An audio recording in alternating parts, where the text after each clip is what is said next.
Oi, gente, espero que esteja tudo bem por aí. Eu sou a Nessa e sejam bem-vindos de volta ao meu canal. No vídeo de hoje vai ser a parte 2 do resumão sobre Cidade do Fogo Celestial. Vamos continuar a partir do momento que eles chegam em Idon, né? Então, o plano deles seriam tentar criar, né? Recriar um mapa com base no mapa de Alicante, né? Uma vez que aquele lugar parecia ser Alicante.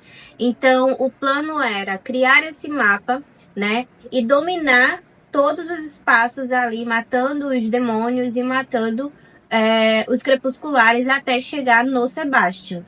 E aí o Simon tem a ideia de matar alguns crepusculares, né, o mesmo número de crepusculares deles, para que eles pudessem usar as roupas deles, né, e entrar na fortaleza sem que eles fossem reconhecidos, de forma que eles entrassem de forma mais fácil, né, uma vez que eles estivessem ali com o uniforme dos crepusculares, seria mais difícil identificá-los. E aí o plano dá super certo quando eles conseguem entrar na fortaleza, os crepusculares passam por eles sem notá-los, mas eles acabam indo direto para o Sebastian. É como se eles tivessem sido levados para o Sebastian sem perceber. E quando eles chegam, o Sebastian fala que já sabia que eles estavam ali há muito tempo, que eles eram todos burros e que ele matou o Rafael. E aí eles ficam apreensivos por conta dos outros, né? Mas o Sebastian vai e diz que a Jocelyn, ela está viva. E os outros ele não sabe, não quer nem saber. E aí o Sebastian abre uma porta e deixa jorrar demônios para combatê-los. Eles começam ali uma batalha contra os demônios, matam alguns, mas até para ele estava sendo impossível. E aí eles abrem um portal, né? Na verdade, a Clary abre um portal, né? Com um símbolo ali que ela criou. E sem pensar, o Jace atravessa esse portal, mas ele não demora muito para onde ele foi. Ele já retorna com uma arma que foi do Jonathan, o primeiro caçador de sombras. E com essa arma ele consegue transformar em cinzas todos os demônios que o Sebastian conseguiu colocar ali para matá-los ou para tentar feri-los de alguma forma. E aí o Sebastian fica puto, diz que eles vão pagar com o sangue, né? Ou seja, a Jocelyn, Luke e o Magnus. E ele some, ele simplesmente some. Então todos eles começam a correr através de uma escadaria que tinha lá no local onde eles estavam. E eles acabam se separando.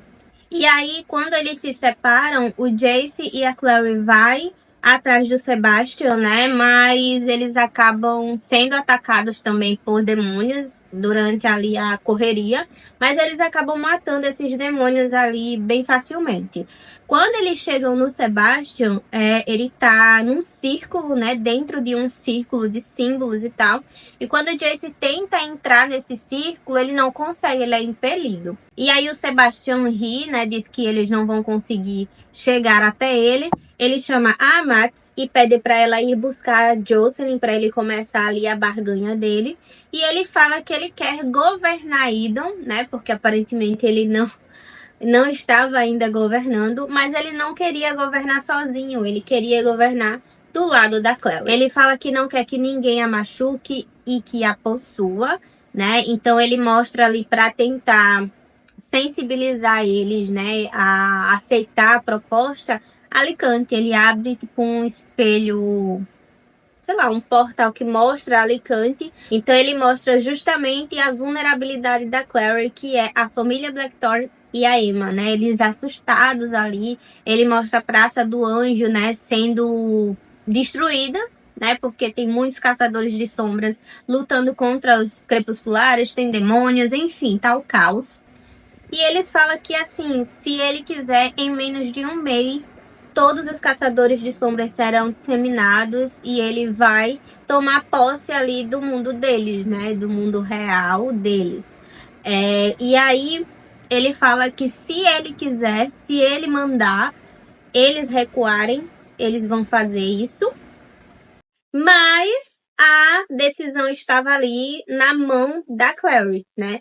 Ou ela aceitava governar junto com ele ali, Idon, ou ela aceitava ver a destruição do mundo dela.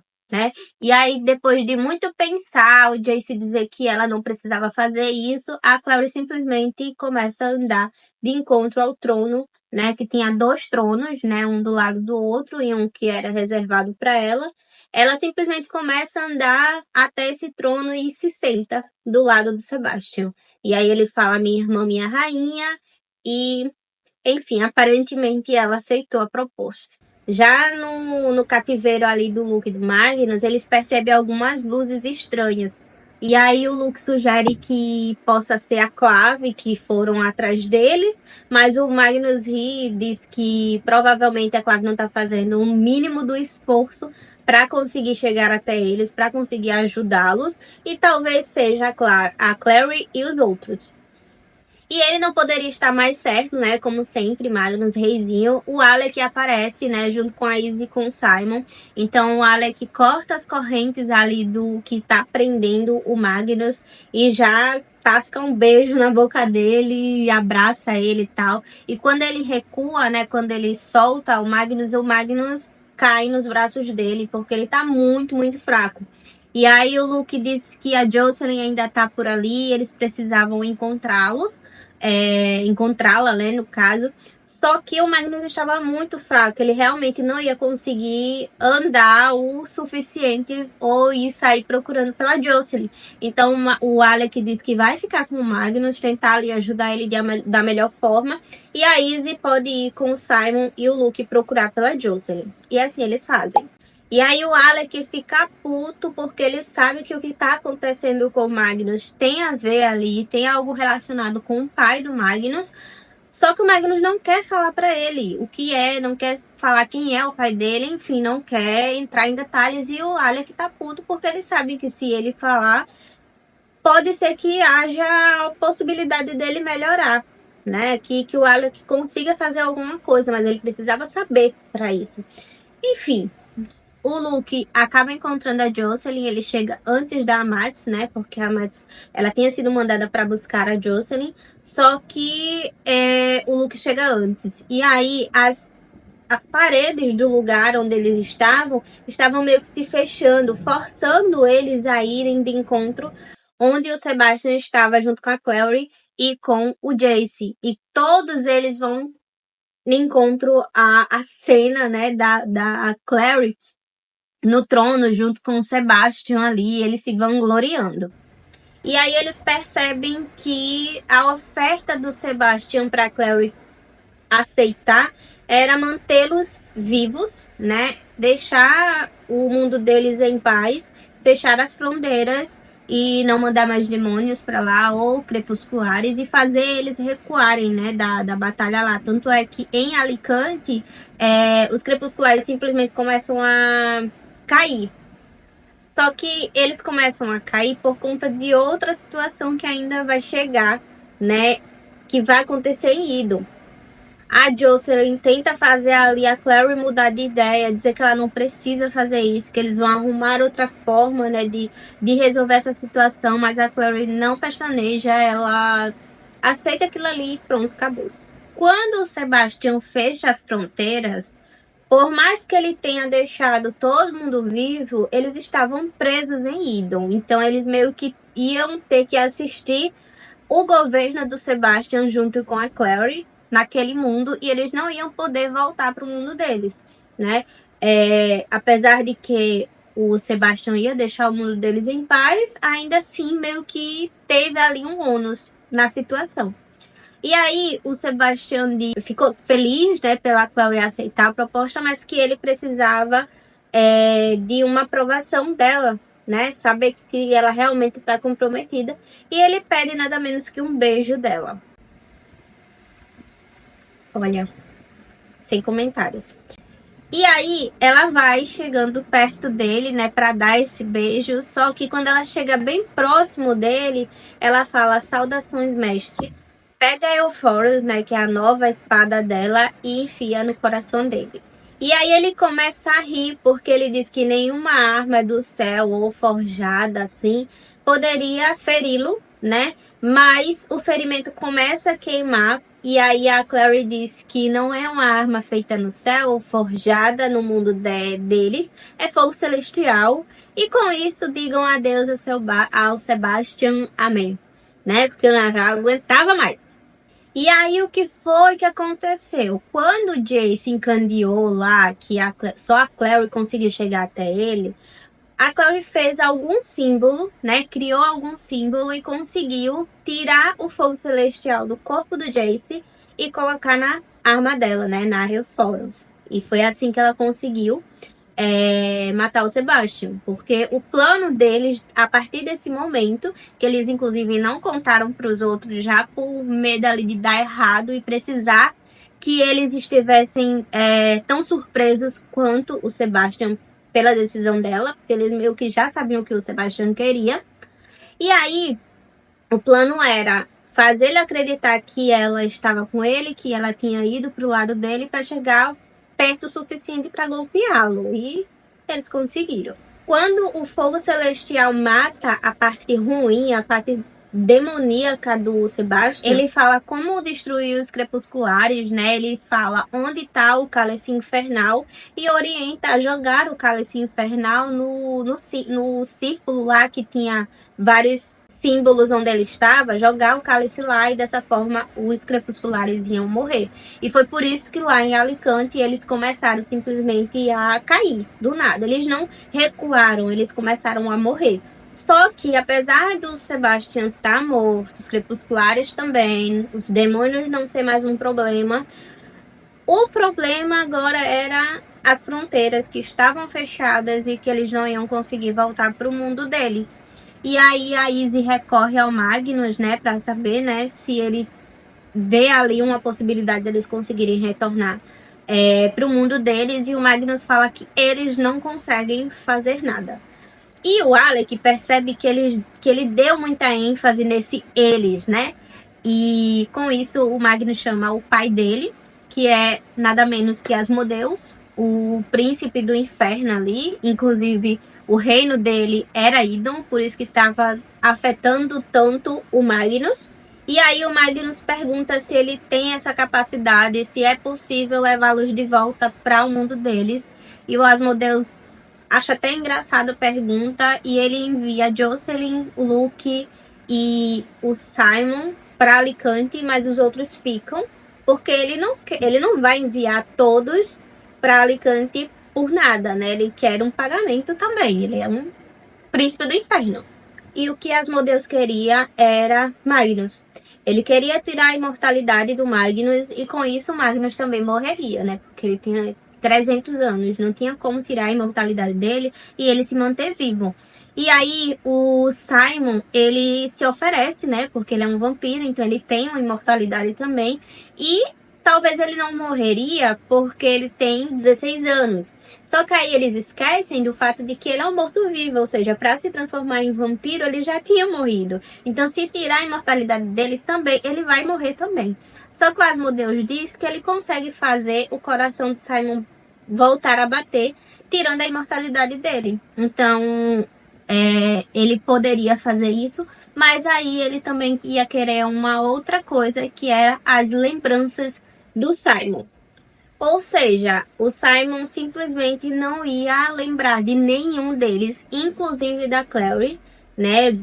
Que a Clary ia ser apagada da sua vida, por mais que eles se conheçam desde a infância, né?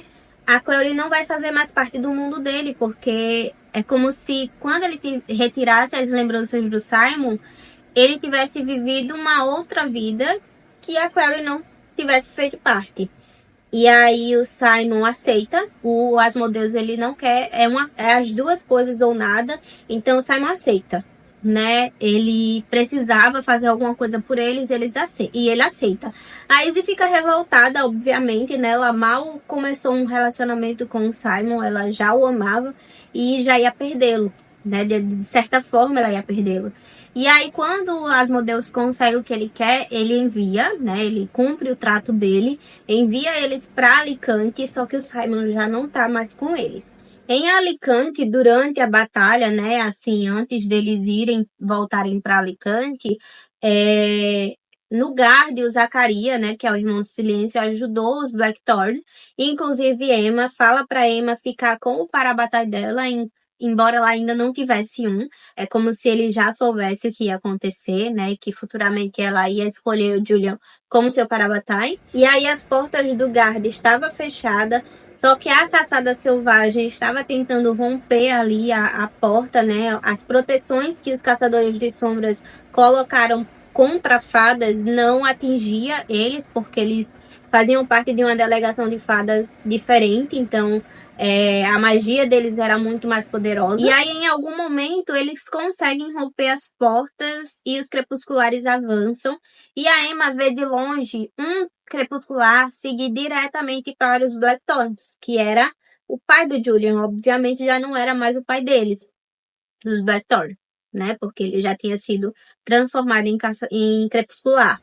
E aí, em algum momento, ali em meio ao caos, a Aemma só vê o Tai indo de encontro ao pai dele, né? E ela fica muito apreensiva, mas o Julian acaba se colocando na frente do Tai e golpeia o pai deles. O Tai começa a gritar, dizer que odeia ele porque ele matou o pai deles, enfim, mas o Julian sabia que ele fez a coisa certa, sabia que seu pai não voltaria mais a ser quem ele era antes e que ele fez para proteger a sua família. Ele estava ali em choque, mas ele sabia que tinha feito a coisa certa. E aí é nesse momento que os crepusculares começam a cair, né, mortos, porque em Idon ele havia sido morto, o Cálice Infernal também tinha sido destruído, enfim, fim da batalha ali também em Alicante. E aí, depois de toda a situação, eles fazem uma reunião com a Clave para decidir o que é que eles iam fazer. Eles atribuem parte da culpa, né, de tudo que aconteceu às fadas. Então, o Mark é enviado para a Caçada Selvagem, né, e a Ellen é exilada junto com a esposa dela, Aline, para a Ilha Rangel para estudar as torres demoníacas, né? Ou seja, eles afastaram duas das pessoas, né? Duas dos familiares dos Blackthorn e dois dos mais velhos entre eles, que poderiam cuidar deles. O Arthur finalmente aparece, né? Ele estava machucado e tal, enfim. Ele aparece, diz que vai se mudar para o Instituto de Los Angeles. Los Angeles? Acho que é. E que vai cuidar das crianças. Só que o Julian sabe que provavelmente quem vai cuidar das crianças é ele. Ele vai se atribuir essa tarefa. Por mais que ele saiba que ele é muito novo para isso, ele não conhece o tio Arthur, né? Nenhum deles conhece o tio Arthur. E ele conhece as suas crianças muito melhor do que qualquer outra pessoa. Então, as particularidades de cada um, né, dos irmãos dele, só ele conhecia. E ele tinha muito medo que os outros caçadores de sombras, inclusive o seu tio, não entendesse. Então ele ia atribuir isso para ele mesmo. A Clave cremou o corpo do Sebastian junto com o dos crepusculares, né? Óbvio que as cinzas não ia poder compor a cidade das cinzas, né? Por conta de toda a situação. Mas eles tiveram um enterro, né? Ali apropriado de caçadores de sombras, por mais que eles tivessem feito o que fizeram. Enfim, a Emma e o Julian estavam escutando atrás da porta da Dia, enquanto ela conversava com o Luke, falava sobre o Mark, sobre a Ellie. Então, eles percebem que os meninos estavam escutando atrás da porta e abrem a porta. E o Julian começa a gritar com a Dia, dizer que ela mandou o Mark embora, também mandou a Ellen que ela não tinha coração, enfim. E a Gia sabe que, infelizmente, não poderia ser uma decisão só dela, foi uma decisão em conjunto da Clave, que ela não podia fazer muito mais do que isso. O que ela podia fazer, ela fez. Ela se disponibiliza para trazer o Mark de volta e tentar também trazer a Ellen de volta, interceder mesmo, né, por eles. Mas ela sabia que era muito difícil. Tanto é que a filha dela, que é a Aline, esposa da Ellen, também foi exilada junto com a esposa dela, porque ela jamais ia ficar, né? Então foi uma dor para ela também ter que mandar a filha dela para longe. E aí a Dia também sugere que a Emma vá para a academia dos Caçadores de Sombras, Só que eles sabiam que se ela fosse, ela seria separada dos Blackthorn. E a Emma fala que ela ia ser para a batalha do Julian e dessa forma eles não conseguiriam separá-los, que o Julian pediu e ela aceitou. E aí a Dia pergunta, né, questiona se eles têm certeza daquilo e eles confirmam. O Jace e a Clary aparecem indo na mansão Herondale. O Jace fala que se ele assumir o sobrenome Lightwood quando ele fizer 18 anos, ele vai perder todos os direitos do sobrenome Herondale, né? Inclusive aquela mansão a qual eles estavam, né, olhando, mas ele fala que talvez ele queira o sobrenome Herondale de qualquer forma, porque ele não queria antes por conta do pai dele, por conta de toda a situação que envolvia ali por trás desse sobrenome, mas que atualmente ele se via um Jonathan Herondale, né, e que ele se via também em algum momento da vida dele, casando e morando ali com a Clary e seja lá quantos filhos eles pudessem ter. Já o Alec e o Magnus estão ali conversando sobre o que aconteceu em Idon, sobre o pai do Magnus, sobre a surpresa, né, e o choque do Alec em saber que o pai do Magnus era um príncipe do inferno. E sobre a situação deles, o Magnus fala que em 400 anos da vida dele, ele jamais sentiu o que sente pelo Alec.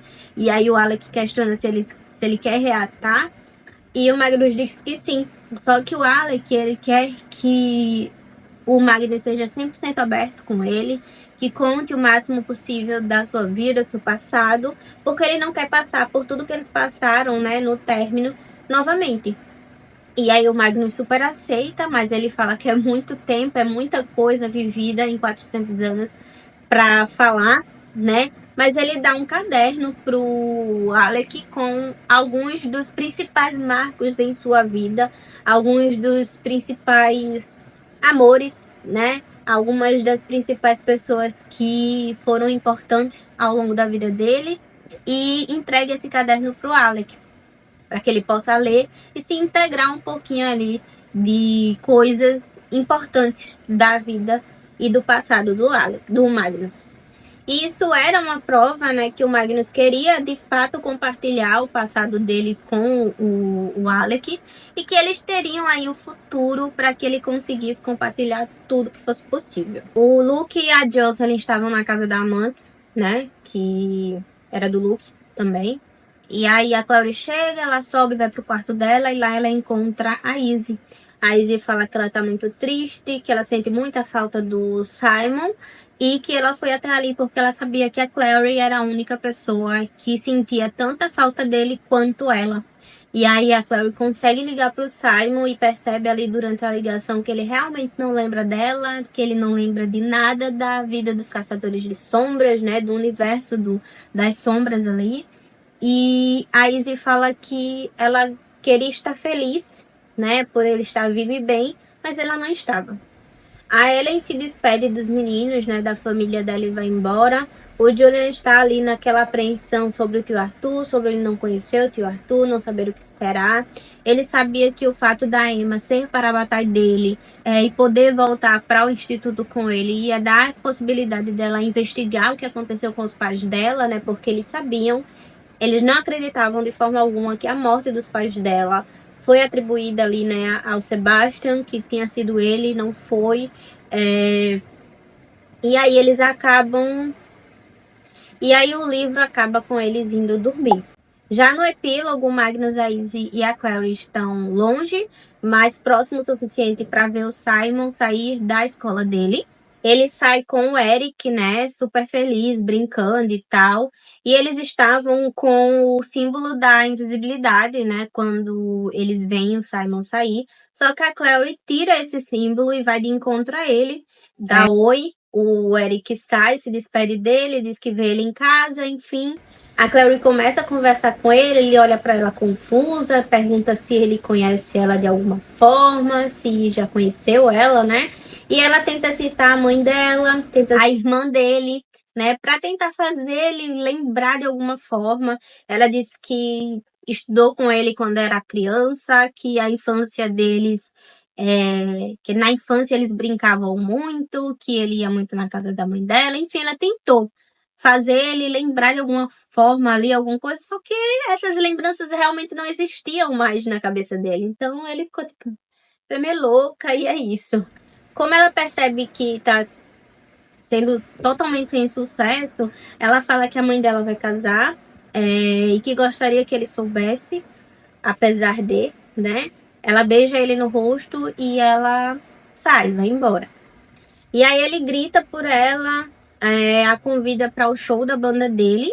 Então ele dá um panfleto para ela e ela sorri e agradece, diz que provavelmente vai estar lá. E quando ela volta para falar com o Magnus com a Izzy, ela entrega o panfleto para a Izzy. E a Izzy percebe que o nome da banda é nada menos que Os Instrumentos Mortais. E aí essa é a deixa, porque foi dito, né, acredito que pelo demônio ou até pelas regras da clave, que se ele lembrasse de qualquer coisa, qualquer coisinha, eles podiam agir, né? Então, no caso, o fato dele lembrar da frase, né, os instrumentos mortais, já era um indício que nem todas as lembranças dele foram retiradas, né? Que estava ali no fundo, em algum lugar. E aí o Simon vai pro metrô, né, para pegar ali a sua condução para ir para casa, uma vez que o Eric foi embora, achando que ele estava se dando bem com a Clary. E ele tá ali tentando lembrar da Clary de alguma forma, tentar saber onde ela se encaixava nos sonhos estranhos que ele estava tendo. Enfim, ele estava forçando ali a memória dele, mas ele realmente não conseguia chegar a lugar nenhum, até que o Magnus senta do lado dele e logo em seguida a Izzy senta do outro lado. E aí a Izzy joga um livro de feitiços no colo do Simon. O Magnus, por sua vez, começa a falar sobre o mundo das sombras, falar que ele já tinha sido um vampiro, um diurno, enfim, eles falam tudo, e que eles poderiam prepará-lo para ascender, caso ele quisesse, e nem a Clave poderia impedir o retorno dele para o mundo das sombras. A Jocelyn e o Luke se casam, o Robert e a Marise estavam se separando.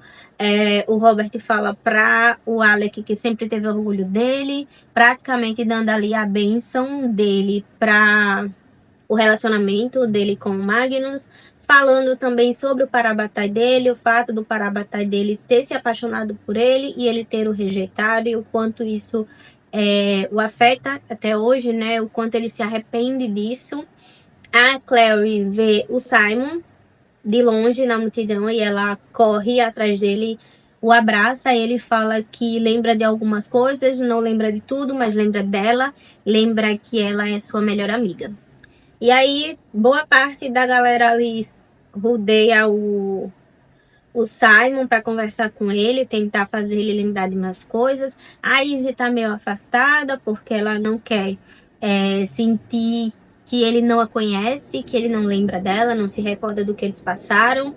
O Jace começa a tocar piano, até sair o Jem está ali numa mesa à parte, escutando o piano e lembrando do Will, né? A Jocelyn chama a Clary para apresentar a Tessa, dizer que foi a Tessa que colocou os feitiços, né, de divisão nela quando ela era criança, que foi o sobrenome da Tessa que fez ela construir o sobrenome delas, né, no mundo mudando. A Tessa, por sua vez, dá o anel Herondale para o Jace, né, porque é uma relíquia, né, um anel de família, e uma vez que o Jace pegou o sobrenome para ele, né, assim, digamos, ele aceitou esse sobrenome, ele tinha direito a esse anel de família. E para Clary, ela deu uma cópia do Códex dos Caçadores de Sombras. O Simon chama a Izzy para dançar, né? Ele fala que ele tem a sensação de que a conhece, que lembra de já ter beijado ela, que provavelmente eles tinham algum envolvimento e que ele não se lembrava de tudo, mas tinha essa sensação. Então a Izzy tinha a esperança de que ele voltasse, né? Que ele realmente lembrasse de tudo que eles passaram e do sentimento que ele sente por ela, ou que ele já sentiu, né?